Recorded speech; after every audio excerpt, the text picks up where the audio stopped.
은혜가 되면 짧아질까요? 은혜가 되면 길어질까요? 은혜대로 하겠습니다. 은혜대로.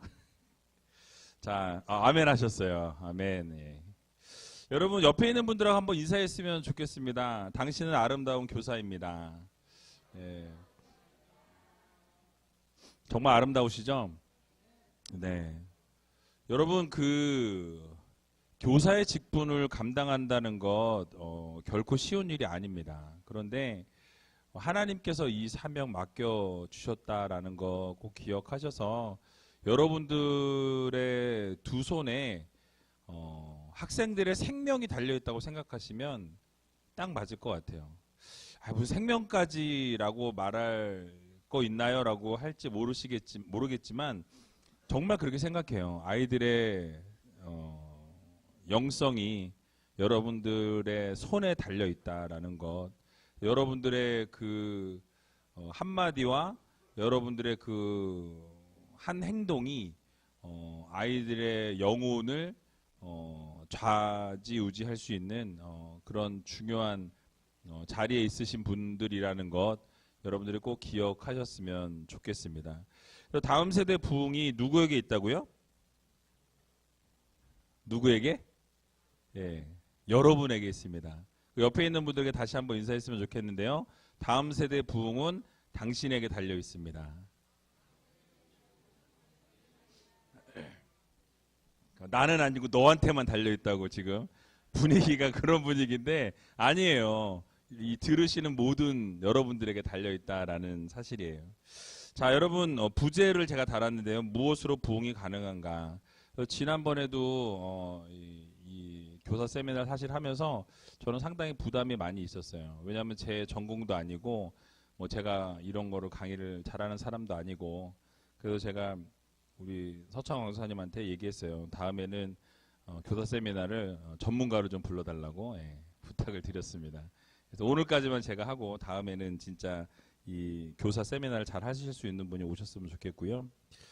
여러분 지난 여름에는 당신이 부흥의 원동력입니다 라는 주제로 강의를 1시간 넘게 했던 것으로 제가 기억합니다. 뭐 강의의 내용은 다 잊어버리셨겠죠? 저도 잊어버렸거든요. 그래서 그 연장선 상에서 강의를 좀 이어나갈까 합니다. 왜냐하면 다음 세대의 부흥도 역시 여러분들에게 달려있기 때문에 그렇다라는 거예요. 교사에게 달려있다라는 사실을 여러분 기억하셨으면 좋겠고요. 그래서 오늘 먼저 나눌 주제는요. 소통에 대한 부분입니다. 소통. 여러분 소통이 뭐죠? 예? 소통이 뭡니까? 소통은 나누는 거예요. 그러니까 그 커뮤니케이션 하는 거죠. 이 교사와 학생이 이 교감을 나누는 거예요. 그죠? 이야기들을 나누고 생각을 나누고 서로 이렇게 소통하는 거죠. 근데 여러분 영성이 탁월하고 열심히 하는 교사임에도 불구하고 어떤 분들은 의외로 이 본인이 맡은 아이들과 소통하는 것을 어려워하는 분들이 계신 것을 보게 됩니다. 그러니까 영성은 상당히 좋고 기도도 열심히 하고 뭐 예배도 열심히 드리고 찬양도 열심히 하고 참 모든 것을 잘 하는데도 이 아이들과 소통하는 게 어려운 그러니까 부자연스러운 분들이 있더라라는 것입니다. 그래서 이유가 뭘까요? 그건 왜 그러냐면 소통하는 방법을 잘 몰라서 그럴 수 있다라는 말씀이에요. 그러니까 아이들은요 열정과 열심보다 얼마나 이 교사가 나를 알아주느냐, 이 교사가 나를 얼마나 이해해주느냐, 그것이 더 중요하다라는 거예요. 그러니까 여러분들의 열심과 열정, 그것을 무시하자는 말씀이 아니고 너무너무 중요하지만 그 아이들의 입장과 아이들의 그 상황을 대변할 때 그 아이들의 시각에서 보면 여러분들을 바라볼 때 어떻게 소통이 가장 중요하냐면 저 선생님이 나를 얼마나 이해해 주느냐, 저 선생님이 얼마나 나를 알아주느냐, 그것이 소통의 열쇠가 된다라는 거예요. 여러분들이 맡은 그 반 아이들 얼마나 알고 계십니까? 많이 알면 많이 알수록 그 아이들과 소통이 가능하다라는 것을 여러분들이 꼭 기억하셨으면 좋겠습니다. 그래서 어떤 교사는요, 열정도 없어 보이고 열심히 하는 것 같지 않은데 어떤 반은 되게 부흥되는 반이 있어요. 열심히 아이들이 많이 모이더라라는 거예요. 근데 그 이유를 찾아보니까 뭐냐면 아이들을 이해해주고 아이들을 알아주고 아이들과 함께 계속 지속적으로 선생님이 소통하다 보니까 그냥 열심히 하는 것 같지 않은데 보면 아이들이 그 선생님과는 계속해서 소통하는 그런 교사들이 있더라라는 거예요. 각 부서에 그런 분들이 계신지 모르겠어요. 그런데 이것을 마음을 얼마나 헤아리고 잘 이해하느냐, 즉 한마디로 소통이 되느냐 소통이 되지 않느냐, 그러니까 불통이냐 소통이냐 이거예요. 그래서 여러분들이 아이들과 여러분이 맡은 학생들과 이 커뮤니케이션을 좀 할 수 있는 그런 교사들이 좀 되었으면 좋겠습니다. 이 소통이라는 단어가요, 조금 전 말씀드린 것처럼 커뮤니케이션이라는 단어인데요, 이 공통의라는 뜻이 있어요. 공통. 그러니까 이 아이와 선생님이 사실 나이의 갭이 뭐 많이 나시는 분들은 많이 날 거예요. 우리 뭐 서영환 장로님 같은 경우는 연세가 있으신데 유년부에 계시잖아요. 그럼 유년부 아이들과 나이가 상당히 차이가 납니다. 그런데 소통이 가능하다라는 거예요. 그러니까 이것이 무엇이냐면 공통의, 이 공통의 분모가 있다라는 거죠. 근데 이 공통의 분모가 많이 있으면 많이 있을수록 소통하는 교사가 될 수 있다라는 사실이에요. 그래서 여러분들이 정말 진정한 교사로 아이들과 소통하기 원한다면 그 아이들과 공통 분모를 자꾸 만들어 내셔야 한다라는 말씀을 드리고 싶습니다. 2015년 한 신문을 보니까요, 설문에 의하면 고등학생들이 좋아하는 최고의 교사는 학생들에게 관심을 가져주는 교사라고 발표가 났습니다. 그 퍼센테지가 47%나 되었다라는 거예요. 그러니까 선생님이 나에게 관심이 있느냐 없느냐가 그 선생님과 학생이 소통하는 중심 역할을 하게 된다라는 거죠. 그러니까 이거는 물론 고등학생의 예입니다. 그런데 저는 그것이 고등학생뿐만 아니라 중학생이나 뭐 초등학생이나 아니 뭐 유치원생이라도 이것은 다 적용이 되어진다고 저는 생각해요. 그래서 얼마나 선생님이 나에게 관심이 있느냐. 그러니까 선생님이 관심을 주고 사랑을 주면요, 우리 반 아닌 다른 반 아이들도 막 와서 알아달라고 막 이렇게 막 이쁜 짓을 하는 애들이 있더라는 거예요. 저도 예전에 유년부 교사를 했던 적이 있었는데요.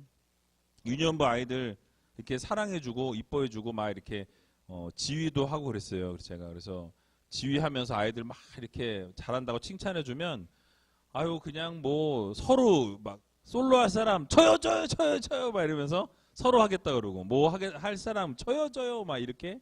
그리고 이제 아이들하고 아직도 기억이 있어요. 그때 지금 이제 사모님이 되셨죠. 윤경주 사모님.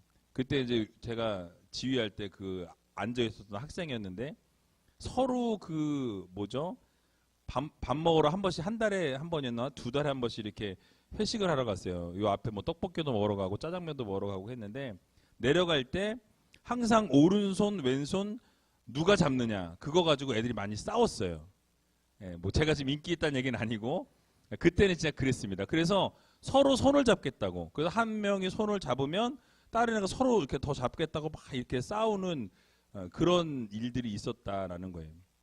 뭐냐면 그만큼 소통하고 싶은 거죠. 선생님하고 이야기하고 싶고 선생님하고 손을 잡고 싶고 선생님과 함께 이렇게 하고 싶은 그런 일들이 추억으로 남아 있습니다.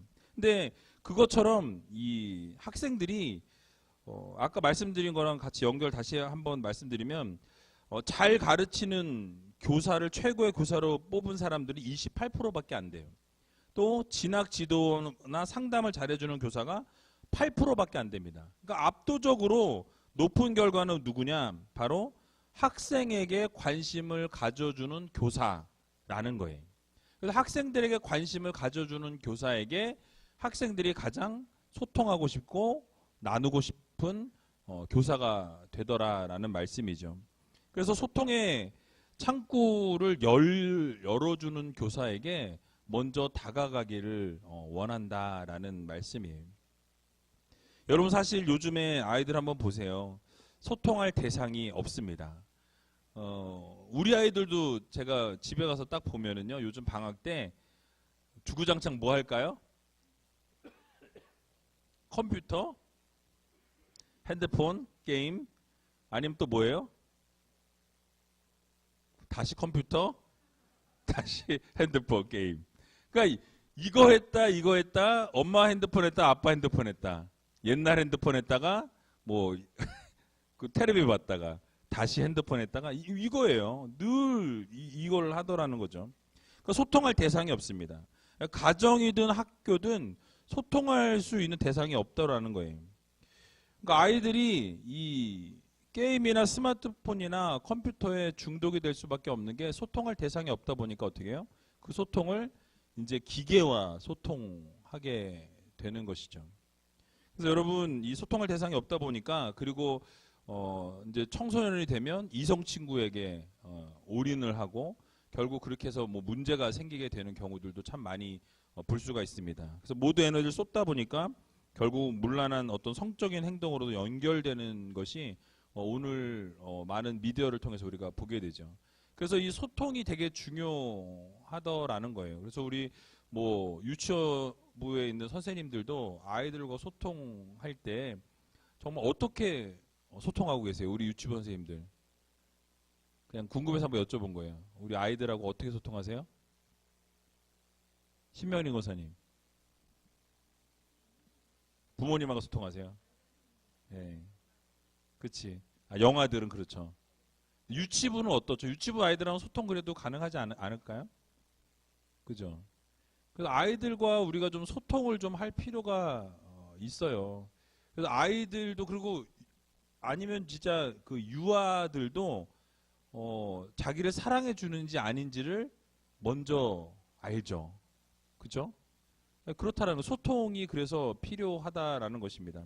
그래서 아이들과 소통하는 방법을 좀 나이대별로 찾으셨으면 좋겠어요. 그래서 중고등부 학생은 중고등부 학생의 나이대별로 맞게 소통을 어떻게 할 것인가. 예를 들면 그 아이들 같은 경우 요즘에 뭐 저는 모르겠더라고요. 근데 뭐 그 뭐죠? 연예인들 이름 아니면 무슨 뭐 많잖아요. 가수 뭐 아니면 뭐 영화, 드라마 뭐 따라갈 수가 없어요. 요즘에 뭐 제가 어쩌다 한번 딱 텔레비 틀어가지고 그 가요 프로그램을 보면 다 똑같이 생겼어요. 다 그 사람이 다 그 사람 같아. 이게 나이 들었다는 증거거든요. 근데 이제 선생님들이 노력을 하셔야 되는 거 소통하기 위해서는 그 연예인들 이름 요즘에 무슨 뭐 드라마 뜨는 거 남자친구 뭐 이런 거 아닌가요? 그럼 아니면 말고요. 아람브라의 궁전 뭐 그런 거 요즘 재밌다고 하더라고요. 그래서 여러분 그렇게 소통을 하기 위해서 그 시간을 보내야 한다라는 거예요.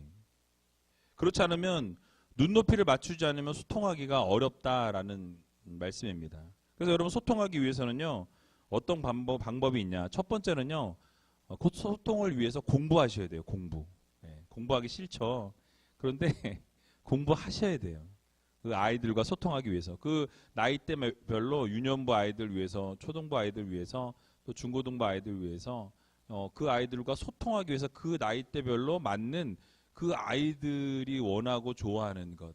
그래서 유년부나 예를 들어서 유치부 좋아하는 애들 만화 이런 거 아셔야 돼요. 그래서 소통하실 수 있어야 하고요.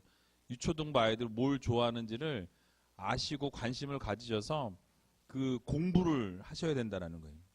초등부 아이들이나 중고등부 아이들 만날 때 뭐 연예인에 대해서 알아야 되고 조금 전에 말씀드린 것처럼 드라마, 뭐 가수.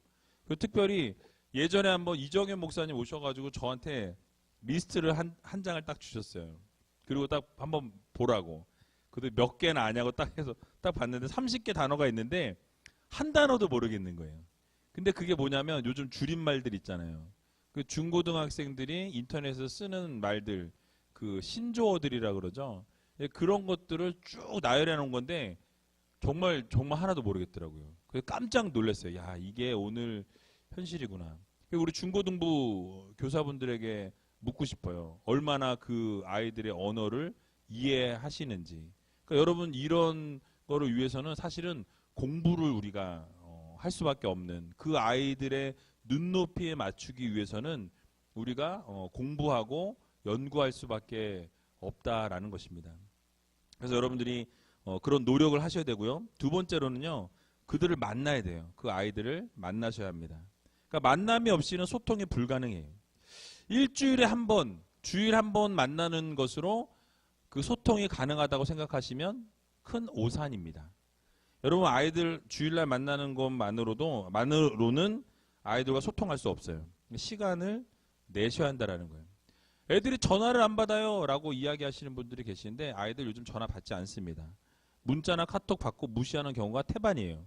맞죠? 막 전화 신방한다고 전화했는데 전화 씹고, 그리고 문자 보내는데 문자 씹고, 연락도 안 되고, 이제 이런 아이들이 요즘에 태반이라는 얘기를 제가 들었어요. 무시하는 경우들이 많이 있다라는 거죠. 왜냐하면 뭐 학원도 다녀야 되고, 뭐 사교육도 받아야 되고, 자기 나름대로는 되게 비즈니스가 바빠요. 그래서 선생님하고 소통할 시간이 없는 거예요. 그게 왜냐하면 우선순위가 아니기 때문에 그래요. 그 선생님하고 소통하고 선생님하고 만나는 게 우선순위가 아니다 보니까 그 선생님을 뭐 무시한다고 하긴 그렇지만 어쨌든 뭐예요? 별로 거기에 우선순위가 가지를 않는다라는 것입니다. 그래서 여러분, 이 짜투리 시간에 아이들을 좀 만나셨으면 좋겠어요. 아이들이 뭐 정말 뭐 지방에 살거나 멀리 사는 친구라면 할 수 없는데, 그것이 아니라 가까운 곳에 있으면 아이들이 학교가 끝나고 학원을 가는 그 짜투리 시간, 아니면 학교에서 방학이 아니라 그 뭐죠? 점심 시간이라든지 학교 뭐 자율학습 시간, 그 사이에 그 짜투리 시간을 선생님들이 좀 내셔서 아이들을 만나시고 이렇게 시간을 내셔서 찾아가시는. 요즘에 그게 좀 안타까운 게, 예전에는 토요일 날이 학교 수업이 있어서 선생님들이 교회 모이셔가지고 백운초등학교나 뭐 이렇게 학교에 신방을 갔었어요. 그래서 가면 아이들이 너무 좋아하는 거예요. 뭐 다른 거 하지 않아도 그냥 가서 얼굴 보고 인사하고 막 하이 안녕 막 이렇게 해주는 것만으로도 그 아이들에게는 자부심을 느끼는 것을 제가 봤는데요. 그만큼 그런 것들을 통해서 소통해야 한다라는 것입니다. 그래서 선생님과 만나는 것이 만약에 우선순위가 되면요, 나중에는 이제 연락을 하게 되면 연락을 받을 뿐만 아니라 먼저 선생님을 찾게 되는 일들이 발생하게 된다라는 거예요. 한번 시험해 보세요. 그 아이들하고 주일날 한 번 딱 주일 그 11시 중고등부는, 유초등부는 9시 그 시간에 딱 만나는 것으로 끝나는 게 아니라 이 주중에도 연장선상에서 계속 아이들을 관리하시고 소통하시다 보면 그 아이들이 이제 여러분들에게 그 자신의 그 고민과 정말 부모님한테도 말할 수 없었던, 친구들에게 말할 수 없었던 그 마음속의 어떤 그 힘든 부분들을 선생님한테 얘기할 수 있는 그런 선생님들이 되셔야 돼요. 그런 소통할 수 있는 선생님들이 다 되셔야 한다라는 것입니다. 그래서 요즘 그렇게 소통하기 위해서는 또 세 번째는요, 아이들과 좀 놀아줘야 돼요. 놀아줘야 돼요. 놀아주는 게 쉽진 않죠. 근데 찌들어 있고 힘들어 하고 있는 아이들에게 숨통을 틔워줄 수 있는 시간을 좀 마련해 줄 필요가 있다라는 거예요. 여러분들이 옛날에 그 학교 다닐 때 어떠셨어요? 행복하셨나요? 다들 행복하셨나 보네요. 힘드셨죠? 예, 그런 기억들을 떠올리면서 요즘 아이들은 더 힘들거든요. 뭐 여기 이 학원에서 저 학원으로 또 학원차 와서 그거에서 또 저기로 뭐 하다못해 여기 유치원 어린이집도 보면 끝나는 시간에 다른 차들 와서 태권도에서 뭐 어디로 가고 또 거기서 또 뭐 어디서 어디 뭐 이렇게 가는 것을 보면서 참 마음이 무거워요. 안타깝기도 하고 불쌍한 마음도 들고. 근데 이런 다람쥐 쳇바퀴 도는 삶과 같은 그 생활 속에서 숨통을 틔워주는 교사가 된다면 아이들은 너무너무 기뻐할 거라는 것입니다. 그래서 여러분들 예를 들면은 뭐 봄에 벚꽃을 보러 간다든지, 뭐 어렵지만 뭐 산을 같이 올라간다든지, 뭐 강을 보러 간다든지, 바다를 보러 간다든지, 그런 여건을 좀 이렇게 조성하셔가지고 그런 시간들을 아이들에게 할애할 수 있다 그러면 그 아이들에게는 정말 아름다운 추억거리가 되지 않을까라는 생각이 듭니다. 그래서 이 교사와의 소통이 이루어지게 되면요, 그때부터는 이제 상담과 교육이 이루어진다라는 거예요. 여러분 혹시 그 교사하면서 특히 뭐 유초등부 아이들은, 유치부 아이들이나 이런 아이들은 모르겠어요. 어린 아이들이라서 아직 상담할 그런 기회가 없지만은 중고등부 정도 되면은 충분히 상담할 수 있는 기회들이 참 많이 있을 것 같아요. 뭐 남자친구에 대한 문제, 여자친구에 대한 문제, 또는 학교 성적에 대한 거, 뭐 자신의 어떤 믿음 생활에 대한 거, 아니면 가정의 어떤 문제, 또 친구와의 교우와의 문제, 이런 많은 문제들을 쏟아놓게 되는데요. 근데 쏟아놓게 되기까지는 사실은 상당한 시간이 걸립니다. 그냥 갑자기 단시간에 그 선생님에게 갑자기 불쑥 찾아와서 이야기를 하지 않는다라는 거죠. 왜요? 예, 소통이 먼저 이루어져야 저 선생님한테는 신뢰가 가고 믿음이 가면 그 다음에 자기 자신을 털어놓게 된다라는 거죠. 근데 아무한테나 털어놓지 않는다라는 거예요. 그래서 여러분들이 소통을 잘 하셔서 이 영적인 문제를 여러분들이 잘 건드려주고 터치해줄 수 있다 그러면 그것만큼 정말 아름다운 그 교사의 모습은 없을 거라고 저는 생각합니다. 그래서 여러분들이 그 교사를 하면서 가장 보람될 때가 언제이세요? 그 아이들이 믿음으로 잘 성장하고 바르게 서 나가는 모습을 볼 때가 가장 아름다운 그 뭐라 그럴까요? 기쁘고 즐거운 그런 보람된 일이 아닐까 싶습니다. 저도 그 예전에 교사하고 또 이제 사역 나가가지고 의정부에서 사역을 이제 첫 사역을 했었는데, 지금도 그 의정부에서 사역했던 친구들도 그렇고 교사들하고 지금도 연락이 한 번씩 와요. 뭐 자주 연락하는 거 아니지만 최근에 결혼 한다고 또 와서 이렇게 뭐 찾아갖고 왔더라고요. 그러면서 거의 한 몇 년 만에 만난 것 같아요. 근데 뭐 이제 진짜 교사들은 이미 다 결혼했고, 그 학생을 있던 애들도 막 결혼을 많이 하고 애가 뭐 둘이고 셋이고 벌써 이렇더라고요. 그러니까 시간이 참 빠른 것 같아요. 근데 그 친구들이 예전에 그 기억을 떠올리면서 목사님이 그때 그렇게 붙잡아 주셔서 제가 삐뚤어 나가지 않았습니다라는 이야기를 들었을 때 제일 보람되었던 기억이 있어요. 그래서 마찬가지로 여러분들이 교사하시면서 여러분들이 그 가르치는 학생들이 선생님 때문에 내가 삐뚤어 나갈 상황에서 삐뚤게 나가지 않았습니다라는 그 이야기를 한번 들어보고 싶지 않으세요? 예. 그리고 선생님 때문에 그때 너무나 좋았습니다. 그때 너무나 즐거웠습니다. 행복했습니다라는 그런 이야기들을 우리 여기 앉아 계신 모든 교사들이 들을 수 있는 그런 소통할 수 있는 그런 교사들이 다 되시기를 바랍니다. 두 번째는요, 다양성을 인정하는 교사라고 제가 써놨는데요. 학생들과 소통을 하고 싶은데 마음대로 되지 않는 경우가 있어요. 그렇죠? 마음대로 잘 되지 않거든요. 근데 실제로 교회 안에는 다양한 아이들이 있습니다. 왜냐하면 신앙의 수준이 다르고요, 생각이 다르고, 지적인 능력도 다르고, 가정의 형편도 다르고, 지역적인 특색도 다릅니다. 심지어는 같은 나이임에도 불구하고 이 아이들이 신체적인 발달이나 정신적 발달도 다르다라는 거예요. 그래서 이렇게 다른 아이들의 특성을 이해하지 않고서는 제대로 된 교육을 하기가 어렵다라는 것입니다. 그래서 학생들의 다양함을 이해해 주어야 하는데, 제가 그건 좀 이따 얘기할게요. 이거 먼저 얘기하고. 그래서 미국의 한 교회에서 주일학교에서 이제 학생들을 다양함을 이해하기 위해서 분반 공부라 그러죠. 성경 공부를 하는데 어떤 방법을 쓰고 있냐면, 어떤 교회에 같은 주제를 가지고 3주에 걸쳐서 다른 방법으로 전달을 하는 거예요. 그래서 한 주는 이 영상 같은 거, 연극이나 어떤 이런 분반 공부를 같은 주제를 스토리텔링으로 풀어가지고 연극으로 이렇게 아이들에게 말해주는 그런 성경 공부를 하고요.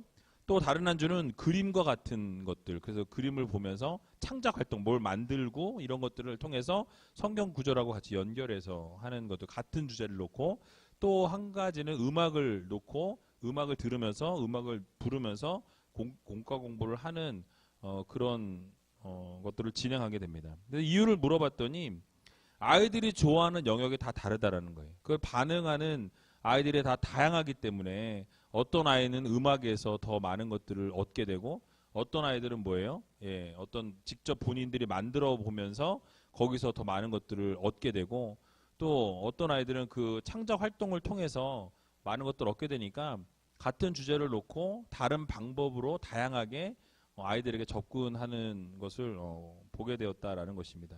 그래서 획일화된 교육 방식보다 여러 가지 방식으로 교육을 하게 되면 이 교육의 효과가 훨씬 높다라는 거예요.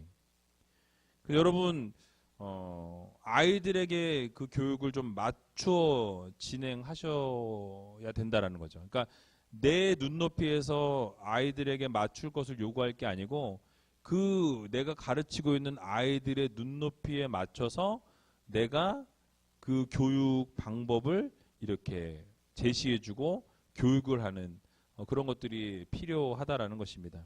그래서 아이들이요 가장 좋아하고 잘 배우는 어떤 것을 했을 때 가장 잘 배우는가. 그러니까 여러분들이 반을 맡고 계시다면 그 반에 있는 아이들이 어떤 것을 했을 때 가장 잘 이해하고 잘 받아들이고 그 성격 공부를 할 때 가장 잘 이렇게 흡수를 하는지를 보시고 그러한 방법들을 계속해서 개발하시는 것들이 필요하다라는 것입니다. 그래서 버니스 메카시라는 이 교육학자가요 아이들의 배움의 방식에 따라서 4가지로 분류했는데요.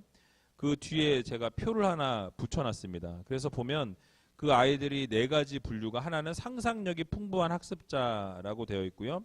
하나는 분석력이 풍부한 학습자, 또 한 아이는 상식이 풍부한 학습자, 또 한 부류는 역동성이 풍부한 학습자라고 이렇게 4가지로 나누게 됩니다. 이 분류 방법은요, 현재 자신이 맡고 있는 아이들의 배움이, 그러니까 배우는 그 성향, 그 배움을 향한 성향이 어떤지 구별하는 거예요. 그래서 그 아이들이 어떤 배움의 스타일인지를 여러분들이 좀 아실 필요가 있다는 거죠. 그래서 거기 보시면 상상력이 풍부한 학습자, 그는 뭐 내면이 강하고요. 왜한데? 왜라는 질문을 계속 던지는 아이들이 상상력이 풍부한 아이들이라는 거죠. 쉽게 흥미를 느끼고요. 감정의 동조가 잘 되고요. 일할 때 시끄러운 환경이고 직관적이고 친구를 좋아합니다. 역할놀이나 게임 시뮬레이션을 좋아하고요. 듣는 것과 나누는 것을 좋아하고 색깔이 많은 환경을 좋아하고 연민이 많고 잘 울고요. 긴 강의나 암기, 독학하는 걸 싫어합니다. 사회성이 풍부하고 그러니까 이러한 특징을 가지고 있는 아이들이 여러분 반에 있으면 이 아이는 상상이 풍부한 아이구나라고 생각하시면 돼요. 근데 그런 것을 가지고 분석력이 풍부한 학습자, 상식이 풍부한 학습자, 역동성이 풍부한 학습자 이거를 아이들의 배우는 스타일을 보시고 그 보여지는 대로 여러분들이 좀 이렇게 이끌어가는 그래서 여러분들의 반이 어떤 아이가 많은지 또는 진짜 그렇게 하는 것도 나쁘지 않을 것 같아요. 그렇게 나중에 그런 분류대로 반을 배정해가지고 그 반에는 이런 방법을 사용하고 이 상상력이 풍부한 아이들에게는 상상력과 관련된 것을 가지고 이렇게 끌어가는 그런 반 배정도 사실 한번 생각해 볼 필요가 있지 않을까라는 생각이 듭니다. 슬슬 졸리시죠? 네, 슬슬 졸리신 것 같은데 옆에 있는 분 어깨 좀 주물러 주세요. 네, 졸리실 시간이라 강의 시작한 지 30분 딱 됐거든요.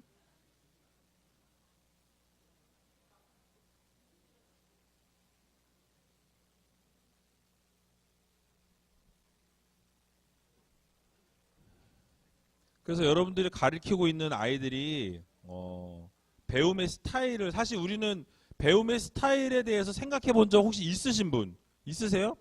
내가 가르치는 아이가 제가 어떤 스타일로 배움을 한다라는 걸 생각해 본 적이 있으세요? 네, 많이 하세요?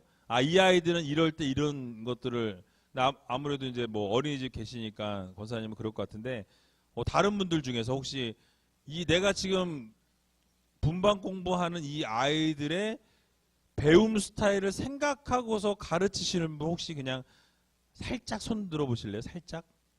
뭐 높이 들면 또 무슨 몇 분, 그러니까 왜 그러냐면 우리는 이제 그런 생각보다는 그냥 내 스타일대로 가르칠 때가 많죠. 그냥 내가 편한 스타일, 내가 가르치는 스타일대로 가르치고 너희는 어떻게 해요? 네, 따라와라. 이제 이게 거의 이제 우리 스타일이죠. 그런데 여러분들이 제가 이거를 이렇게 써서 드린 이유는 이 여러분들이 가르치는 아이들이 어떠한 스타일인지 한번 보시고 아, 이 아이는 이런 스타일이기 때문에 이렇게 접근하면 좋겠구나. 늘 모든 성경 공부를 그 아이들의 모든 것에 맞춰줄 수는 없습니다. 반 아이들이 다 다르기 때문에. 그런데 개인적으로 컨택할 때나 개인적으로 대화할 때나 이야기할 때 아, 이 아이는 상상력이 풍부한 아이구나. 이 아이는 분석력이 풍부한 아이구나. 이 아이는 역동적인 아이구나. 이제 그런 것들을 좀 파악하셨으면 그런 것으로 다가갈 때 그 아이와 소통하기가 더 쉬워진다라는 거예요. 여러분 제가 깜짝 놀란 게요. 뭐 다 아시니까 얘기할게요. 우리 하영이가 한국에 와서 3년 동안 말을 안 했어요. 이 밖에 나와가지고. 아시는 분은 다 아실 거예요. 아무리 말을 걸어도 대답을 하던가요? 예, 안 하죠. 근데 전도를 해갖고 왔어요. 지난주에 친구를. 말을 안 하는 애가 어떻게 전도했을까요? 너무 신기해요. 말도 안 하는 애가 어떻게 전도했어요. 근데 교회에 오라 그랬다는 거예요. 근데 그 애가 또 왔어요. 그게 뭐예요? 근데 제가 나중에 얘기를 들어보니까 그 아이가 뭐 학교에서 뭐 이렇게 뭐 친구들하고 막 이렇게 관계가 별로 안 좋았을 때가 있었나 봐요. 근데 하영이가 말을 안 하는데 항상 옆에 있어줬다 그러더라고요. 항상 옆에 있어주고 늘 그냥 같이 해주고 공감해주고 말은 안 하지만 그냥 이렇게 하는 거죠. 그러니까 어떻게 해요? 편한 거예요. 그러니까 와서 얘기하고 대화하고 혼자 떠들고 얘는 듣고 계속. 그러다가 교회 오라 그랬는데 문자로 교회 오라고. 문자로 교회 오라 그랬는데 애가 왔어요. 지난주에. 오늘 또 왔더라고 보니까. 얼굴을 봤어요 오늘. 그래서 예, 그러니까 그게 뭐냐면 그 공감하는 거예요. 그냥. 대화를 하지 않아도 말을 하면 더 좋겠죠. 근데 말을 하지 않아도 공감이 가능하다라는 거죠. 소통이 가능하다라는 것을 제가 보고 깜짝 놀랐어요. 야, 이게 가능하구나. 그래서 여러분들이 아이들을 가르치실 때 획일적인 교육의 방식보다는 여러 방면의 교육 방법을 가지고 접근하셨으면 좋겠다라는 거예요. 내 스타일대로 접근하는 게 아니라 그 아이들의 스타일이 어떤지, 배우는 스타일이 어떤지, 학습을 할 때 어떻게 걔네들이 흡수하고 받아들이는지를 여러분들이 이 자료를 제가 드렸으니까 보시고 아, 이 아이는 이런 스타일이구나. 이 아이는 저런 스타일이구나. 그럼 얘한테는 이렇게 다가가면 좋겠구나. 쟤한테는 저런 식으로 다가가면 좋겠구나. 이런 것들을 여러분들이 좀 분별하고 공부하는 시간들을 좀 가졌으면 좋겠다라는 것입니다. 그래서 여러분들이 뒤에 지금 드렸던 학습자들의 배움 스타일을 보시면서 어떤 스타일로 아이들이 배우기를 좋아하는지 그걸 좀 파악하시고 그렇게 좀 아이들에게 다가갈 수 있는 그런 교사들이 되었으면 좋겠습니다. 또 그 밑에 있는 거 보시면 생각자와 느낌자, 행동자 해가지고 이렇게 나눠져 있잖아요. 그러니까 생각자는 말하는 것처럼 생각을 많이 하는 애고요. 느낌자는 느낌에 대한 거, 어떤 헌신과 질문이 자유로운 답변과 뭐 이야기하는 거, 관계 형성 좋아하고 또 느낌대로 움직이는 감정이 어떤 좀 더 많이 움직여지는 행동자는 뭐 행동을 먼저 하는 거겠죠. 그러니까 이런 유형들을 보면서 이게 릭 요트 교수라는 사람이 교육할 때 세 가지 영역에 따라서 접근해야 된다라고 이야기했습니다. 아까 말씀드린 이 메카시라는 이 교수하고 방법은 다르고 이름은 다르지만 결국은 뭘 얘기하냐면 그 배우는 그 배움의 학생들, 대상자들을 파악해서 그들이 어떤 사람인지 파악하고 그 아이들의 그 배움 형태를 알고서 접근하라라는 이야기예요. 그래서 여러분 교육이 이루어질 때요. 아까 여기 써놓은 것처럼 생각의 영역을 가지고 교육을 하게 되는데요. 지식에 대한 부분을 가지고 이제 생각자 유형은 그렇게 다가가게 되고요. 둘째는 감정입니다. 그래서 지식에 그치지 않고 이제 개인의 마음을 터치하고 그 감정을 움직이고 느낌을 이렇게 살려서 움직이게 되는 것에 대해서 얘기했고요. 세 번째는 행동의 영역을 이야기합니다. 그래서 여러분들이 어떻게 보면 말씀을 전하고 말씀을 들은 아이들이 이제는 말씀을 듣는 것에서 멈추는 게 아니라 행동자로 나갈 수 있도록 행동할 수 있는, 실천할 수 있는 학생들이 될 수 있도록 여러분들이 이끌어가는 그런 모습이 필요하다라는 것이죠. 그래서 여러분 교사들은요, 여러분들이 유형이 어떤지를 먼저 파악하셔야 돼요. 그래서 여기 나눠드리는 걸 한번 집에 가서 읽어보시고 자세하게 보신 다음에 내 유형은 위에 것에서는 이런 유형이고 아래 것에서는 이런 유형이니까 여러분들의 특성을 기억하시고 그 다음에 여러분이 맡은 아이들, 그 아이들의 특성은 어떤가 잘 유심히 보세요. 갑자기 하루 만에 알 수는 없지만 여러분들이 계속해서 이렇게 보고 이해하고 나누다 보면 이 아이는 이런 특성의 아이구나, 이 아이는 이런 생각을 가지고 있는 아이구나 라는 것을 좀 알 수 있으실 거예요. 그래서 그렇게 되면은 결국 아이들의 유형을 잘 파악하고 난 뒤에 교육을 하게 되면 오히려 여러분들이 그 아이들과 소통하기가 편하고요, 잘 이렇게 이끌어갈 수 있다라는 것. 그래서 바른 교육이 이루어질 수 있다라는 것을 기억하시면서 그런 교육을 할 수 있는 여러분들이 다 되시기 바랍니다. 또 세 번째는요, 성장을 이루는 교사입니다. 성장을 이루는 교사. 여러분 연초가 되면요, 새로운 계획을 많이 세우잖아요. 여러분 어떤 계획을 세우셨는지 모르겠는데 반을 맡은 교사들은요, 반의 목표를 좀 정하셨으면 좋겠어요. 반의 목표. 자, 반의 목표를 혹시 정하신 분 계세요?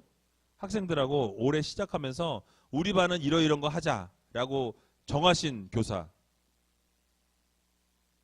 없으세요? 오 마이. 진짜 없으세요? 있는데 창피해서 손을 안 드시는 거예요? 아니면 정말 목표를 안 정하신 거예요? 솔직하게 얘기하시면 좋을 것 같은데. 여러분 반의 목표를 안 정하신 분. 한 분도 안 드시는 거면 다 정하신 거예요? 정하셨는데 말을 안 하신 거죠? 위로가 되네요. 근데 여러분 진짜 반의 목표를 좀 세우는 게 중요해요. 근데 그 목표를 나 혼자 알고 있는 게 아니고요, 아이들과 공유하셔야 됩니다. 그래서 아이들과 예를 들어서 우리 반은 2019년에 100% 출석하는 반이 되자. 예를 들면 그렇게 만약에 목표를 정하셨으면 아이들하고 공유하셔야 돼요. 그래서 우리가 100% 출석하기 위해서는 어떻게 하셔야 돼요? 그 아이들이 빠지면 돼야 안 돼요? 안 되죠. 공감을 근데 이루어내셔야 되잖아요. 왜 빠지면 안 되는데요? 그럼 뭐라 그러실 거예요? 그래서 그 아이들하고 공감할 수 있는 목표를 좀 정하셨으면 좋겠어요. 그래서 2019년 한 해에 뭐 예를 들어서 우리 반에서 뭐 3명을 전도하자. 아니면은 뭐 수련회를 100% 가는 거를 우리 목표로 한번 해보자. 뭐 아니면은 뭐 많이 있잖아요. 그죠? 뭐 행사를 할 때 친구 초청했을 때 뭐 최소한 2명을 우리 한번 전도해보자. 라든지 이런 목표들을 여러분들이 반 아이들과 함께 정하시면 좋겠어요. 그래서 그런 목표를 정하셔서 그 목표를 정하고 출발하는 거하고 아무것도 정하지 않고 그냥저냥 가는 거하고는 2019년 한 해가 끝날 때 다른 결과가 분명히 있게 됩니다.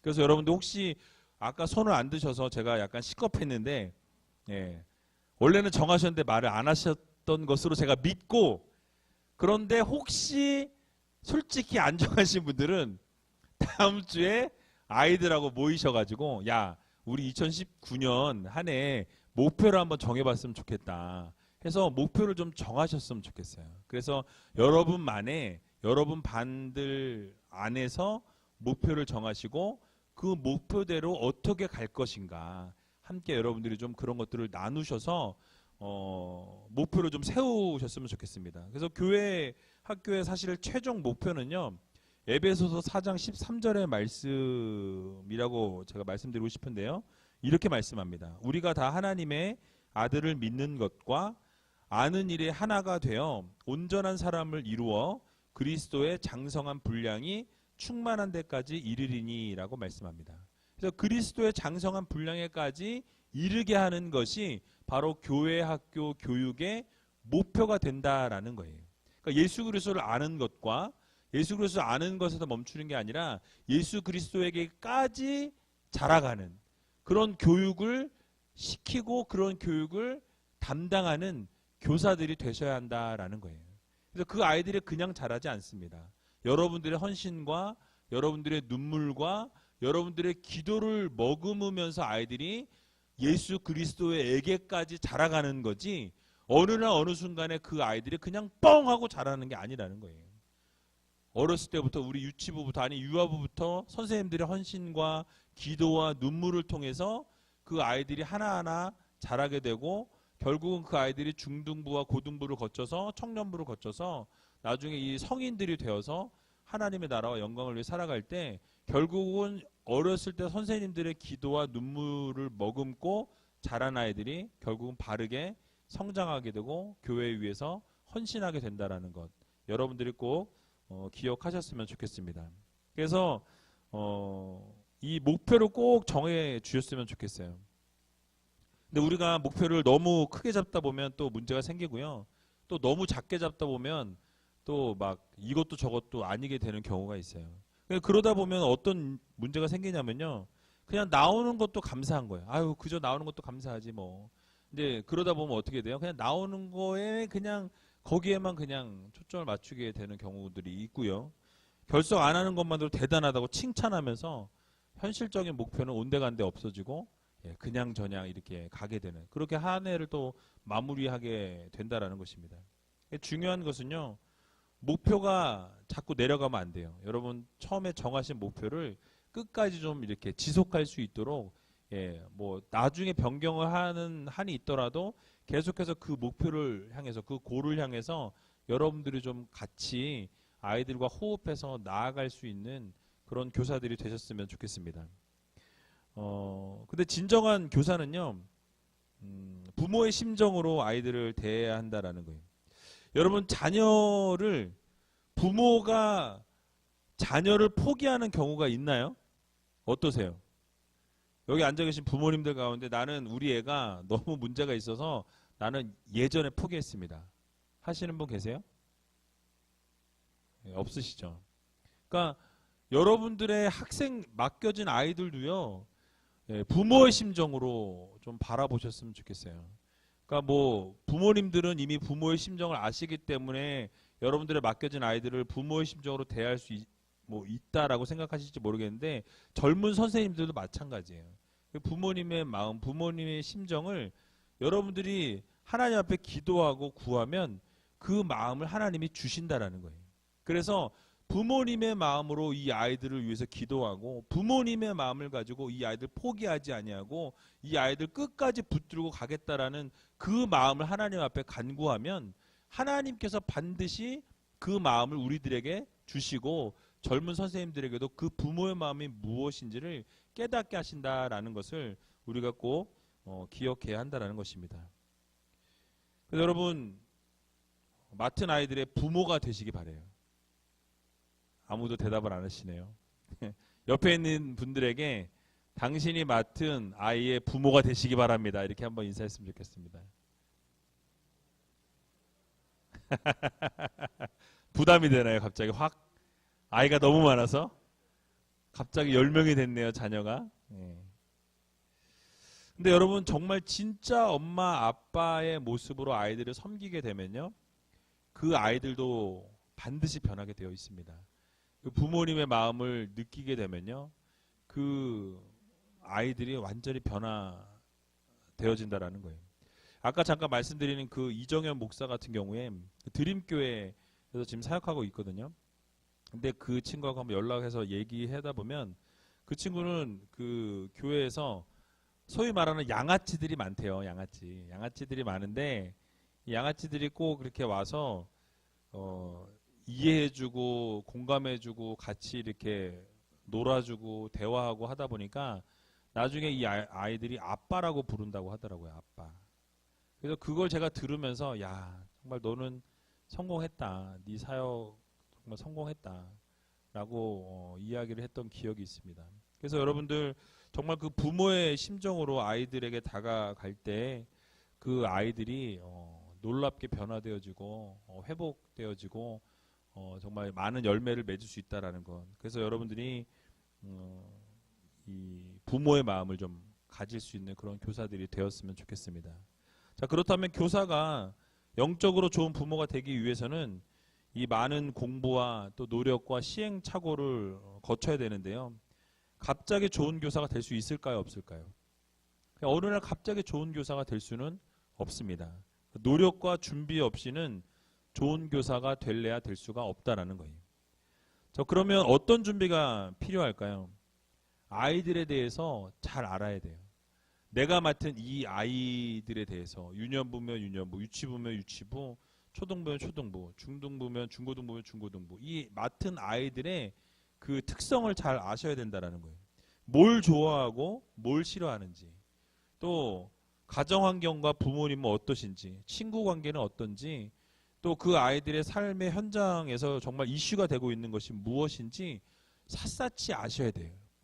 그 아이들의 머리서부터 발끝까지 모든 것을 부모가 아는 것처럼, 아니 부모가 아는 것보다도 더 아셔야 한다는 거예요. 그래서 여러분들이 그런 교사들이 좀 되셨으면 좋겠습니다. 그래서 또 그것뿐만 아니라 삶뿐만 아니라 우리가 말씀도 잘 아셔야 돼요. 그래서 아이들에게 말씀으로 그 아이들을 양육하고 말씀으로 그 아이들을 기를 수 있는, 그래서 말씀으로 그 아이들에게 도전도 주고 말씀으로 그 아이들이 정말로 삐뚤어지지 않고 영적인 그 소스를 이 말씀으로 제공해 줄 수 있는 그런 실력 있는 교사분들이 되셔야 한다라는 것입니다. 그래서 말씀에 대해서는 여러분 사실 뭐 정말 뭐 전체 말씀을 잘 알면 너무너무 좋지만 그것이 아니더라도 그 주에 전하는 그 말씀, 그 여러분들이 공과 공부하는, 아니면 뭐 각 부서가 어떻게 지금 분반 공부가 돌아가고 있는지 제가 개인적으로 잘 모르겠는데, 여러분들이 뭐 책을 보든 아니면은 그날 설교 말씀을 듣고 그걸 가지고 나누든 어떠한 공과 공부가 되었든지 간에 그 공과 공부를 아이들에게 함에 있어서는 프로가 되셔야 된다는 거예요. 그래서 그 모든 것은 머릿속에 다 집어넣고 그 아이들에게 이렇게 전달할 수 있는 그런 교사들이 되셔야 한다라는 것입니다. 그래서 여러분들 쉬운 일이 아니에요. 그래서 매주마다 아이들에게 가르친 분량에 대해서는요, 교사가 반드시 숙지하고 계셔야 돼요. 그래서 뭐 성경 전체를 아시면 너무너무 좋지만 그것이 아니더라도 그 한 주 한 주에 전해줘야 될 그 말씀에 대해서는 그 누구보다도 여러분들이 베테랑이 되셔야 돼요. 그래서 누구보다 잘 아시고 내가 그것을 내 언어로 소화하고 내 언어로 소화한 그 말씀을 아이들에게 전해주는 것과 그냥 그 책에 있는 것을 그냥 읽으면서 아 이건 답은 이거야 라고 전하는 것과는 완전히 다르다라는 거예요. 그래서 여러분들이 언어로 소화시켜서 전달하시고 그래서 그 아이들에게 정말 영적인 공급을 해줄 수 있는, 또 그래서 배려와 사랑을 줄 수 있는 여러분들이 되셨으면 좋겠습니다. 결국 아이들의 이 성장과 성숙은요, 이 교사의 성장과 성숙에 달려있다라는 거예요. 여러분 교사가 성장하지 않으면요, 학생들이 성장할 수 있을까요, 없을까요? 지금 질문 이상했나요? 반응이 영 떨떠름하신데 여러분 교사가 성장하지 않은 상황에서 아이들은 절대로 성장할 수가 없습니다. 교사의 분량만큼 아이들이 성장하게 되어 있다라는 사실이에요. 아이들이 그 교사를 뛰어넘을 수가 없어요. 그 아이들은 교사가 성장하는 만큼 아이들은 성장할 수밖에 없다라는 말씀이죠. 교사의 분량보다 더 성장하는 학생을 보기는 어렵습니다. 각 반의 교사의 분량만큼 아이들이 성장하게 된다는 말씀인데요. 그래서 하워드 핸드릭슨 교수의 책을 보게 되면 삶을 변화시키는 가르침이라는 책에 이런 얘기가 나와요. 시카고에서 주일학교 컨퍼런스가 있었어요. 그래서 이 교수님도 그 컨퍼런스에 참여하게 되는데요. 83세 되신 할머니 한 분을 거기서 만나게 됩니다. 근데 그 할머니가 밤새도록 차를 타고 그 시카고에 오게 됐다라고 이야기를 하게 돼요. 그래서 아니 나이가 연세가 80세가 넘으셨는데 뭐 이 강의를 듣겠다고 여기까지 그렇게 오셨습니까? 라고 물었어요. 그때 그 할머니가 뭐라 그러시냐면요. 내가 좀 더 나은 교사가 되기 위해서 무엇인가 배우려고 왔습니다. 라고 이렇게 얘기하셨다 그래요. 그러니까 나이가 80이 넘으셨는데도 내가 좀 더 나은 교사가 되어서 아이들에게 좋은 것을 공급하기 위해서 그런 컨퍼런스, 그것도 가까운 곳이 아닌 먼 곳까지 그렇게 밤을 새서 달려오는 열정이 있으셨다라는 거예요. 여러분, 근데 그 할머니를 통해서 나중에 알고 보니까요, 그 교사 한 분 밑에서 84명의 교회 전임자 사역자들이 나왔다라는 거예요. 그 한 분을 통해서 교회 사역자들이 80명이 넘는 사람이 배출되었다라는 것은 그 어마어마한 것입니다. 그래서 여러분들이 사역을 하시면서 여러분들이 교사의 직분을 감당하시면서 지금 심고 계시는 거예요. 당장은 어떤 것이 거두어지는지 알 수 없지만은 5년 뒤에, 10년 뒤에, 또는 20년 뒤에, 30년 뒤에 여러분들이 계속해서 그 자리에서 한 곳에서 심고 또 심고 심으실 때에 여러분들의 그 심는 것을 통하여서 수많은 아이들이 변화되어지고 결국 그 수많은 영혼들이 하나님이 기뻐하시는 그런 아름다운 것들을 올려드리게 되는 놀라운 역사가 일어나게 될 것이라는 것입니다. 그래서 여러분, 성장하고자 하는 이 갈망을 멈춰서는 안 된다는 거예요. 그래서 교사는요, 매일매일 성장을 이루어야 합니다. 그래서 어떠한 모습으로든지 성장을 이루어내셔야 한다는 거예요. 근데 나쁜 것을 성장시키는 게 아니고 좋은 면의 성장. 그러니까 하나님의 말씀대로 성장하고 또 기도를 성장시키고 또는 여러분들의 어떤 삶의 회복을, 성장을 이루어내고 이러한 것들이 여러분들에게 필요하다라는 거예요. 그래서 앞에 말씀드린 그 핸드릭슨이라는 교수님이 만일 당신이 오늘 성장을 멈춘다면 내일 가르침을 멈추어라 라는 이야기를 했다 그럽니다. 그래서 여러분들이 성장을 멈추셨으면 그 가르침을 멈추라는 거예요. 왜냐하면 내가 오래 교사했다고 또는 내가 영적으로 성장하고 성숙했다고 자부하는 그 순간에 우리는 넘어질 수 있는 그런 계기가 된다라는 사실입니다. 그래서 여러분들이 교사의 성장은요, 결국 아이들의 성장과 직결되어 있어요. 여러분들이 성장하면 성장할수록 여러분들이 이 상승 곡선을 쫙 그리면 아이들도 그렇게 성장 곡선을 그릴 수밖에 없다라는 거예요. 그래서 아이들이 하얀 곡선을 그리면 사실은 왜 그런지를 파악하셔야 돼요. 혹시 나의 문제는 아닌가, 그거를 좀 고민해 보셔야 한다라는 것입니다. 그래서 여러분들이 성장을 멈추지 않는 교사들이 다 되시기를 주님의 이름으로 간절히 축원을 드립니다. 3장 남았어요. 딱 제가 생각한 대로 5시 반에 끝내겠네요. 네 번째는 헌신하는 교사입니다. 헌신하는 교사. 함께 따라해 보겠습니다. 헌신하는 교사. 여러분, 교사의 헌신은요, 기적을 만들어냅니다. 기적을. 그러니까 헌신이라는 단어가 뭐죠? 몸을 바치는 거예요. 네, 그대로 몸을 바치는 겁니다. 그러니까 교사가 자신의 몸과 마음을 바쳐서 한 학생, 한 영혼, 한 영혼을 위해서 나를 드리고 나를 바칠 때 어떻게 돼요? 반드시 하나님이 열매를 맺게 도와주신다라는 것입니다. 그래서 여러분, 그 청소년 단체였던 그 브릿지 임팩트라는 그 단체에 홍민기 목사님이 옛날에 사역하셨어요. 미국 뉴욕에서 사역할 때 50명이었던 이 학생들이 10개월 만에 150명으로 3배가 증가하게 됩니다. 그 증가하게 된 원인을 묻게 되니까 그 이유가 무엇이었냐면 학교 앞에 늘 가서 아이들을 기다렸다는 거예요. 그러니까 매일 학교 수업이 끝나기만 기다렸다가 아이들을 계속해서 만나고 또 만나고 또 만나고 또 만나고 이런 사역들을 계속해서 반복하다 보니까 10개월 만에 50명이었던 아이들이 150명으로 늘어나게 되었다라는 사실이에요. 여러분, 그 20개 학교를 돌아다니면서 매일 아이들을 만나게 되었을 때 그런 열매가 맺혔다라고 이야기합니다. 지난번 아까도 말씀드린 것처럼 그 이정현 목사님이라는 분이 그 군산 드림교회 지금 사역하고 계신데요. 아마 지난번에 강의 들으신 분도 좀 있으실 거예요. 대부분 들으셨을 텐데 그분이 지금 사역하는 교회가 한 600명, 800명인가 모인다 그러더라고요.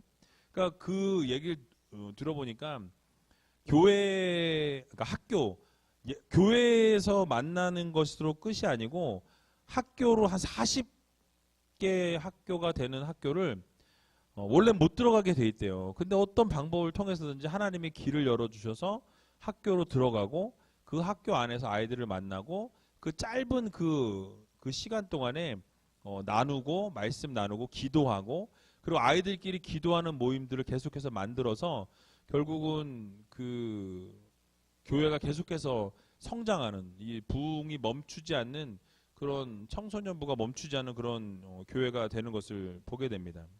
그래서 여러분 이 결국 헌신이 성장을 이루게 한다라는 거예요. 그래서 우리가 몸을 던질 때 교사가 몸을 사리지 않고 헌신할 때 진정한 가르침이 이루어진다라는 사실입니다. 그래서 여러분 혹시 아이들을 가르치면서 이런 생각 해보신 적 있으세요? 왜 아이들이 내 말을 듣지 않는 걸까? 왜 이 아이들이 나를 좋아하지 않는 걸까? 뭐 이런 생각을 해보신 분이 있으신지 모르겠어요. 왜 나는 능력이 없는 교사일까? 근데 그러면 여러분 다시 한번 이렇게 한번 물어보시기 바랍니다. 과연 나는 아이들에게 얼마나 헌신했는가? 그러니까 내가 얼마나 헌신했는지를 한번 여러분들을 자신에게 한번 물어보시고 왜 이 아이들이 나를 따르지 않지? 이 아이들이 나를 왜 좋아하지 않지?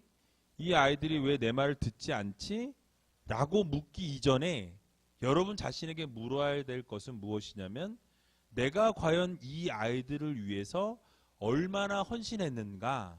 내가 과연 얼마나 이 아이들을 위해서 내가 나를 던졌는가? 이것을 한번 여러분들이 한번 생각해 보시기 바랍니다. 그러니까 얼마의 시간적인 것뿐만 아니라 뭐 물질적인 것이라든지 여러분들의 어떤 생각이라든지 어떠한 것을 내가 얼마나 그 아이들을 위해서 헌신하고 그것을 내가 시간이라든지 이것들 드렸는지 여러분들이 좀 한번 생각해 볼 필요가 있다라는 거예요. 그래서 아이들은요 사실 헌신의 그 정도를 잘 알아요. 이 선생님이 나를 얼마나 사랑해서 얼마큼 헌신하고 얼마큼 본인을 던졌다라는 것을 아이들이 먼저 압니다. 그래서 헌신을 하는 선생님들에게는 아이들이 마음을 열게 되어 있다라는 거예요. 그래서 서서히 변화가 일어나게 된다라는 것이고요. 그래서 여러분 요즘 한국 교회가 보면 교회 학교가 안 된다는 말들을 참 많이 하고 많이 듣게 되는 것을 보게 됩니다. 근데 어쩌면 과거처럼 헌신하는 교사가 많이 줄어서 그럴 수도 있다라는 거예요. 근데 그렇다면 교사들이 어떤 방법으로 아이들을 위해서 헌신할 수 있을까요? 세 가지 헌신이 필요한데요.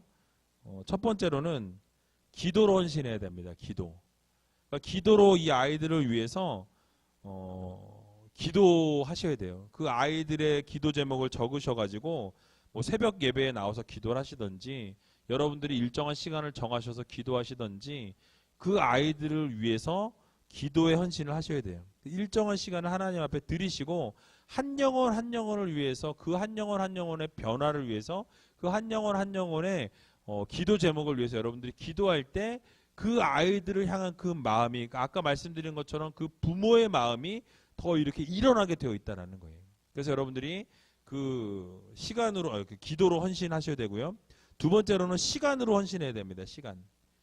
그래서 어떤 분들은 교사의 사역이 주일에 1시간 아이들과 보내는 것으로 예배드리고 또 분반 공부하는 것으로 끝 하시는 분들이 계세요. 근데 그렇지 않습니다. 반을 관리하려면요. 예배 시간 외에도 주중에도 시간을 사용하셔야 한다는 거예요. 아이들을 위해서 시간을 내셔야 합니다. 주일에 아이가 뭐 혹시 빠졌다 그러면 토요일 날 전화해야지. 그러시면 안 돼요. 오늘 만약에 그 아이가 빠졌으면 오늘 집에 가셔서 아니면 예배가 끝나고 나오셔서 시간이 있을 그 타임에 전화를 반드시 하셔야 된다는 거예요.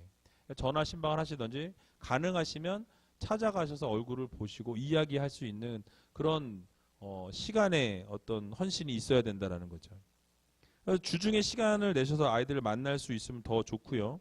그래서 여러분 그 아이들의 성장이 선생님이 시간을 얼마나 투자하느냐에 따라서 그 아이가 더 아름답게 성장할 수 있다는 것을 여러분들이 꼭 기억하셨으면 좋겠습니다. 또 셋째는요. 물질로도 헌신하셔야 돼요. 진정한 회심은요, 어디의 회심이에요? 주머니의 회심이라고 이야기합니다. 주머니의 회심.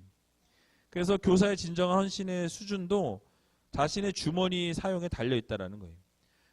그렇다고 또 무조건 여러분들의 주머니를 털어라라고 말씀드리는 것은 아니에요. 없는 가운데서도 아이들에게 물질로 헌신하게 될 때에 그 아이들을 바라보는 마음이 달라지게 되어 있다라는 거죠. 여러분 왜 물질이 있는 곳에 마음이 있다 그러잖아요. 근데 그 아이들을 위해서 우리가 물질을 사용하게 되면 어떻죠? 내 마음이 그 아이들에게 더 다가가게 되어 있다라는 거예요. 사랑이 더 그 아이들을 향하여 가게 되어 있다라는 것입니다. 그래서 이러한 헌신과 봉사를 하게 될 때 정말 많은 것들을 하나님이 채워주시고 결국 놀라운 변화를 이루시고 열매를 맺게 하신다라는 것을 여러분 기억하시면서 헌신할 수 있는 저와 여러분들이 다 되시기를 주님의 이름으로 간절히 축원을 드립니다. 여러분 어떠세요? 지금 이제 강의 한 3분의 2가 끝났는데 조금 이렇게 도전이 좀 되세요? 아니면 뭐 또 뻔한 얘기 하는구나. 네? 그러니까 여러분들이 조금 그런 걸 느꼈으면 좋겠어요. 교사가 어렵지만 그 교사를 함으로 해서 나중에 보람을 느끼는, 그리고 또 하나님이 분명히 반드시 기뻐하시는 사역들을 여러분들이 감당하고 있다라는 것.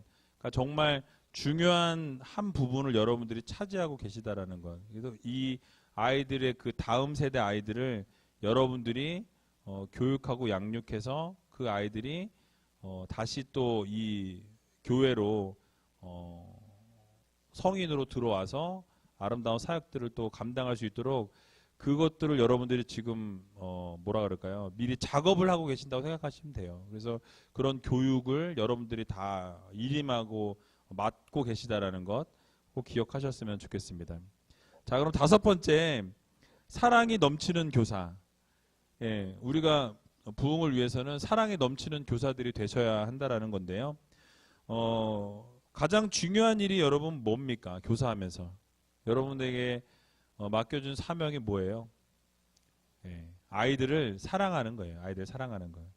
그래서 여러분 학생들을 믿음 안에서 성장하고 변화시키는 건데요. 그 믿음 안에서 성장하고 변화시키려면은 가장 중요한 것, 그 가운데 중요한 핵심은 뭐냐면 사랑입니다. 아주 이 사랑이 없이는요 아이들 절대로 변하지 않는다라는 거예요. 여러분들이 사랑이 넘치는 교사들이 되셔야 한다라는 거예요. 테레사 수녀에게 한 기자가 물었다 그래요. 어떻게 그 많은 사람들을 사랑으로 변화시킬 수 있었습니까? 라고 이렇게 물을 때에 이 테레사 수녀가 뭐라고 얘기했냐면요. 저는 단지 한 번에 한 사람을 사랑했을 뿐입니다. 라고 이야기했다 그래요. 그러니까 나는 그저 한 사람 한 사람을 사랑했을 뿐인데 그렇게 한 사람을 사랑하다 보니까 그 사랑이 변화를 이루게 되는 그런 역사를 가져오게 되었다라는 말이죠. 그래서 여러분 학생들 한 아이를 사랑하게 되면 그 아이가 변화되어진다라는 것 여러분들이 꼭 기억하셨으면 좋겠습니다. 이 시대 아이들은요 사랑에 목말라하고 있어요. 예, 사랑을 갈구하고 있습니다. 사랑을 찾아서 움직이고 있어요. 시대적 흐름을 보게 되면 너무 개인주의적으로 흘러가게 되다 보니까 또 바쁘고 힘든 시간들을 보내고 또 여러분들 진정한 사랑을 찾기 힘든 시대를 살아가고 있다라는 거예요. 그런 시대를 살아가다 보니까 아이들이 뭐예요? 사랑에 고파하는 거죠. 그래서 목사님, 뭐 전도사님, 선생님 말은 하고 있진 않지만 그 부르면서 그 눈동자 안에는 그 부르는 그 부름 안에는 사랑을 갈구하고 있는 그 부르짖음이 있다라는 사실이에요.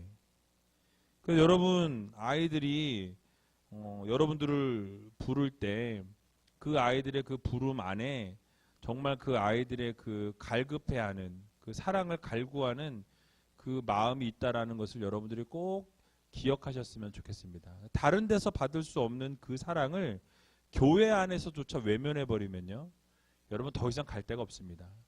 교회는 사랑이에요. 세상에서 줄 수 없는 사랑을 줄 수 있는 곳이 교회입니다.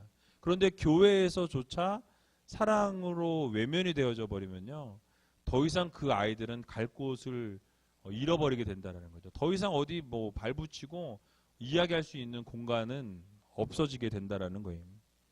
그래서 여러분은 사랑해 주는 교사가 되어야 합니다. 그래서 교사의 사명은요, 내가 아는 것을 잘 가르치는 지식 전달자가 아니라 삶으로 살아 보여주는 사랑의 전달자가 되어야 한다라는 거예요.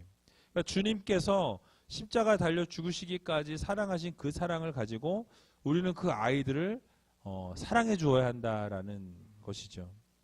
여러분, 교사를 오랫동안 하신 분들도 분명히 이 자리에 앉아 계실 텐데요. 지난 시간들을 돌아보시기 바랍니다. 아이들에게 혹시 많은 지식을 전달하기 위해서 아이들이 달라지지 않은 것을 보셨을 거예요. 지식으로는 아이들이 변하지 않습니다. 근데 그 아이들이 변하는 중요한 내용은요, 사랑을 통해서 아이들이 변한다라는 거예요. 그러니까 지식을 아무리 전달하고 공과 공부 아무리 많이 하고 성경 공부 아무리 많이 해도 그 아이들이 달라지는 모습을 보기가 쉽지가 않습니다. 그런데 그 아이들에게 사랑을 담아서 말씀을 전하고 사랑을 담아서 그 아이들을 위해 기도하고 사랑을 전달하게 될 때 그 아이들의 영혼들이 바뀌어지고 놀라운 기적의 역사와 회복의 역사가 일어나게 된다라는 것입니다. 그래서 여러분, 사랑은 변화를 일으켜요. 선생님들의 사랑의 마음이 학생들에게 전달되어질 때 그 학생들의 영혼이 깨어지고 바뀌어진다라는 것, 여러분들이 꼭 기억하셨으면 좋겠습니다. 지금 한국교회 각 부서에 가장 필요한 것은요, 아이들을 진심으로 사랑해주는 교사가 필요하다라는 거예요. 그래서 여러분, 아이들의 변화에는요, 사랑밖에 없어요.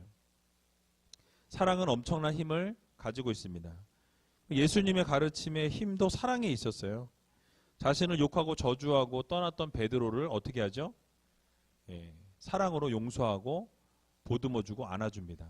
결국 사도로 세움을 입게 되고요, 예수 그리스도를 땅끝까지 증거하는 증거자의 삶을 살게 되는 것을 우리가 볼 수 있다라는 것이죠.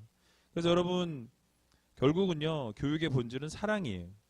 교사가 사랑할 때 역사가 일어나게 되어 있고요, 아무리 열악하고 또 부족하고 어려운 환경 속에서도 교사의 진심 어린 사랑만 있다면 아이들의 변화는 오늘도 이루어질 수 있다라는 사실을 여러분들이 꼭 기억하셨으면 좋겠습니다.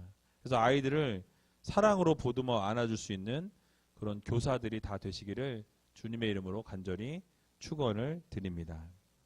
여러분, 정말 중요한 거예요. 이 사랑이 없이는요, 힘들어요, 교사하기가. 왜냐하면 아이들에게 사랑이 없는데 어떻게 아이들을 가르치겠어요? 어떻게 그 자리에서 아이들에게 외칠 수 있겠습니까? 그래서 여러분들이 그 아이들을 혹시 사랑하기가 힘든 혹시 교사분들이 있다면, 물론 그런 아이들 있잖아요. 말 안 듣고 속색이고 맨날 주구장창 약속해도 약속도 안 지키고 얼마나 밉겠어요, 그죠? 근데 그럼에도 불구하고 그 영혼을 사랑하는 마음을 가지고 그 아이들을 사랑해 줄 때 결국 그 아이들의 영혼이 언젠가는 하나님이 만지시고 변화시켜 주신다라는 거예요. 그래서 여러분, 그것 때문에 우리가 교사하는 거 아닙니까? 그래서 여러분들이 그 사랑을 가지고 아이들에게 늘 다가가고 사랑으로 그 아이들을 보듬어 안아줄 수 있는 그 아름다운 교사들이 다 되셨으면 좋겠습니다.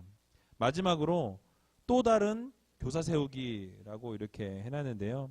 결국 사역을 하면서 가장 즐겁고 감사하고 기뻤던 것을 생각해 보면, 학생들을 잘 가르쳤는데 그 학생이 성장해서 다시 교사를 하고 있는 모습을 보게 될 때 되게 기쁘고 보람되고 감사한 일들이라는 생각이 들게 됩니다.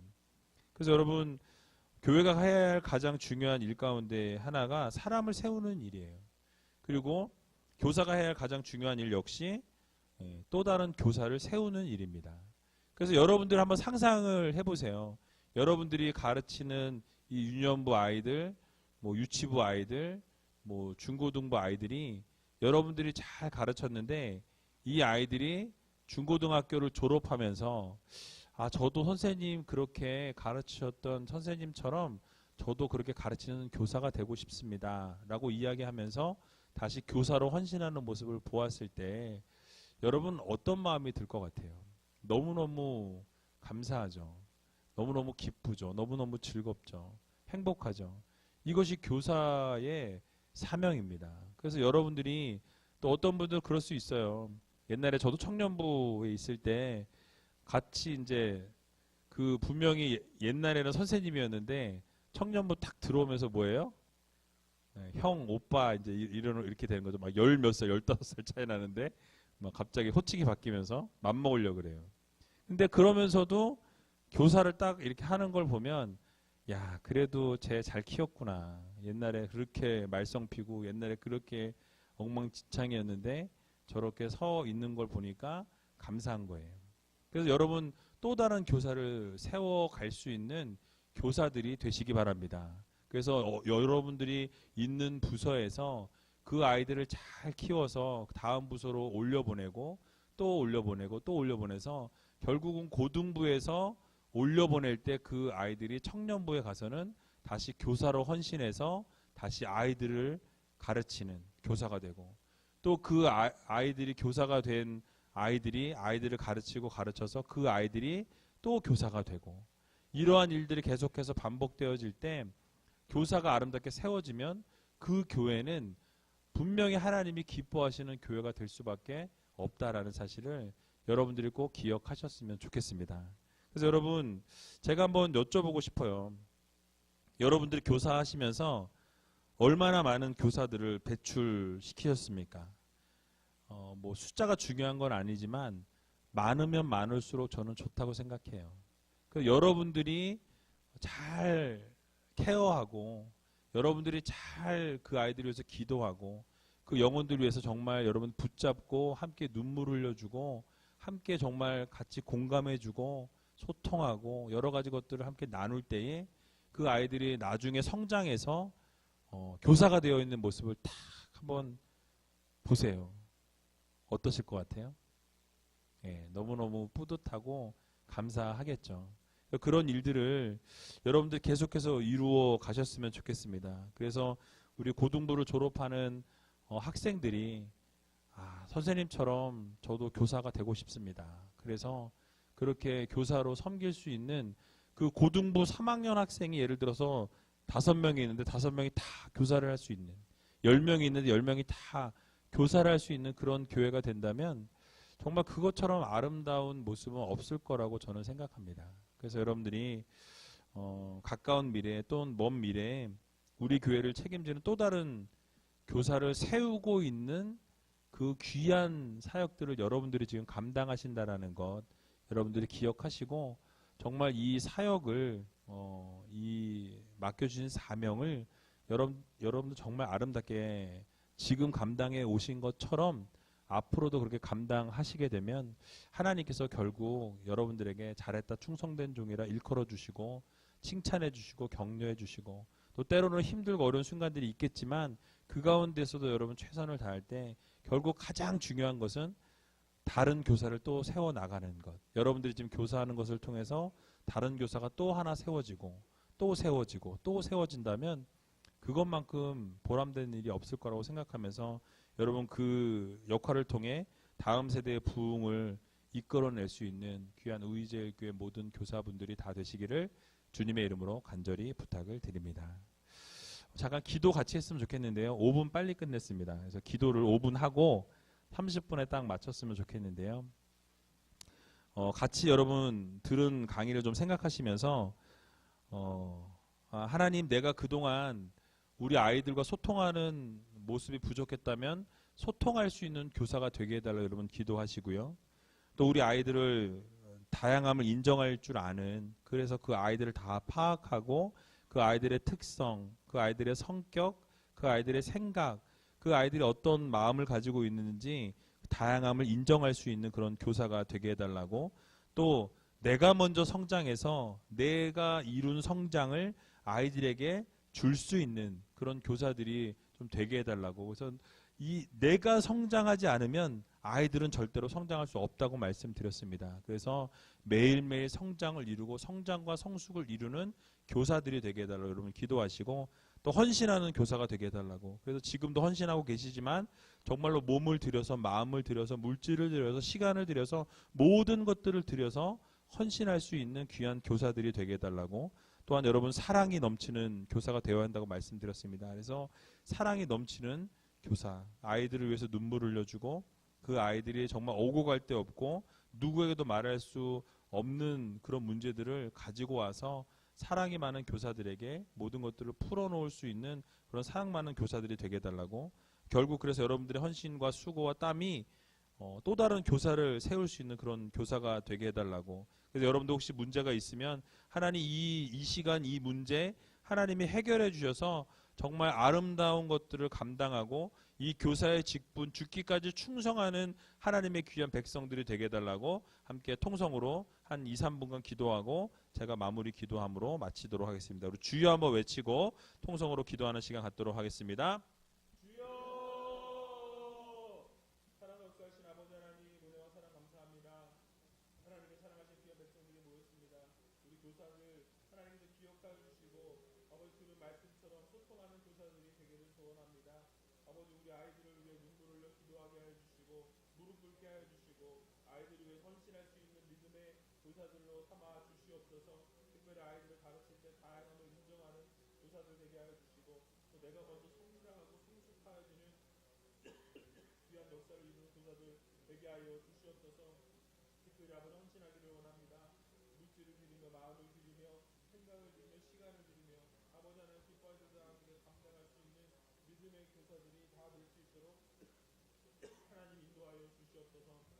또 사랑이 넘치는 교사들 되기를 소원합니다. 하나님 함께 하시고 사랑으로 아이들을 품어주고 사랑으로 아이들을 안아주며 아이들을 위해서 아버지 먼저 헌신하고 아버지의 사랑을 베풀어 줄 수 있는 믿음의 교사들 되기를 소원합니다. 또 우리 헌신을 통하여 아버지 다른 교사를 세워나가기를 원합니다. 아름다운 교사를 세워나갈 수 있도록 도와주시고 눈물로 기도할 때 헌신할 때 기도할 때 아버지 하나님 들으시고 기도가 뚫린 대로 행하여 주시는 놀라운 기적 역사가 일어날 수 있도록 하나님 도와주시고 함께하여 주시옵소서.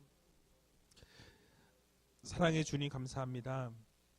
하나님께서 사랑하시는 귀한 우리 교사들이 모였습니다. 힘들고 어려운 시간들이 많이 있었을 줄로 알고 또 있을 것으로 압니다. 그러나 우리가 이 사명을 감당하는 이유는 하나님이 주신 사명이기에 하나님이 맡겨주신 직분이기에 아름답게 감당하며 나아가기를 소원합니다. 우리 아이들을 위해 기도합니다. 하나님 맡겨주신 우리 양들 위에서 기도하는 교사 되기를 소원합니다. 그 아이들과 소통하는 교사 되기를 원합니다. 하나님 그 아이들을 위해서 눈물을 흘릴 수 있는 교사가 되기를 원합니다. 우리의 모습 가운데 하나님이 원하시지 않는 모습들이 있었다고 한다면 이 자리에서 내려놓기를 소원합니다. 하나님 먼저 성장할 수 있는 교사들이 되게 하여 주시옵소서. 내가 성장하지 못하면 우리 아이들도 성장할 수 없습니다. 우리 아이들이 아름다운 성장을 이룰 수 있도록 또 성숙을 이룰 수 있도록 돕는 역할을 감당하는 귀한 교사들이 되게 하여 주시옵소서. 또 헌신하기를 원합니다. 물질적인 헌신뿐만 아니라 시간의 헌신과 마음의 헌신과 모든 것들을 드릴 수 있는 귀한 헌신을 이룰 수 있는 교사들 될 수 있도록 하나님께서 인도하여 주시옵소서. 특별히 우리 아이들을 전심으로 사랑하기를 원합니다. 우리 아이들 한 영혼 한 영혼을 위해 기도하게 하여 주시고 또 아이들을 위해 눈물을 흘리게 하여 주시고 또 아이들을 위해서 전적으로 모든 것들을 던질 수 있는 믿음의 교사들이 되기를 원합니다. 그동안의 우리의 모습들은 십자가에 다 감춰주시고 오직 하나님이 기뻐하시는 아름다운 사역들을 감당할 수 있는 믿음의 교사들이 다 될 수 있도록 하나님 인도하여 주시옵소서. 또 다른 교사들을 세워나가기를 소원합니다. 하나님 우리의 능력으로 우리 힘으로 할 수 없습니다. 그러나 하나님께서 능력 주시고 힘 주셔서 모든 것 감당케 하여 주시고 정말 하나님께서 이루실 일들을 기대하며 원하시는 삶을 온전히 살아 올려드리는 귀한 교사들이 다 될 수 있도록 주님께서 복을 나리워 주시옵소서. 그래서 우리 유아부부터 우리 청년부에 이르기까지 모든 아버지 하나님 교사들과 학생들이 하나가 되어 하나님 나라를 이루는데 조금 더 부족함이 없도록 도와주시고 다음 세대가 아름답게 일어서고 세워지고 회복되어서 우이제일교회가 더욱더 아름답게 설 수 있는 귀한 교회가 될 수 있도록 주님께서 인도하여 주시옵소서. 아버지 하나님, 짧은 시간 함께 이야기들을 나눴습니다. 들은 말씀을 마음 깊이 새기게 하여 주시고 정말로 우리 다음 세대를 아름답게 세워나가는데 아버지 하나님 귀한 자리를 채울 수 있는 우리 교사들 한 사람 한 사람들이 다 될 수 있도록 주님께서 역사하여 주시옵소서. 특별히 어떤 환경과 여건과 형편 가운데 있는지 저는 알 수 없지만 하나님께서 아시오니 모든 것 공급해 주시고 필요한 것 채워 주시고 어려움 가운데 있는 분들 하나님께서 일으켜 세워 주셔서 모든 것이 합력하여 선을 이룰 수 있는 귀한 역사를 하나님께서 허락하여 주시옵소서. 그래서 우이제일교회 교육부가 아름답게 세워져 나가는 귀한 역사를 하나님 이루어 주시고 또 하나님의 마음을 기쁘게 해드리고 하나님의 마음을 시원케 해드리는 귀한 아버지 하나님 교육부가 될 수 있도록 축복하여 주시옵소서. 모든 것 주님 앞에 감사드리오며 이 모든 말씀 예수님의 이름으로 감사하며 기도하옵나이다. 아멘.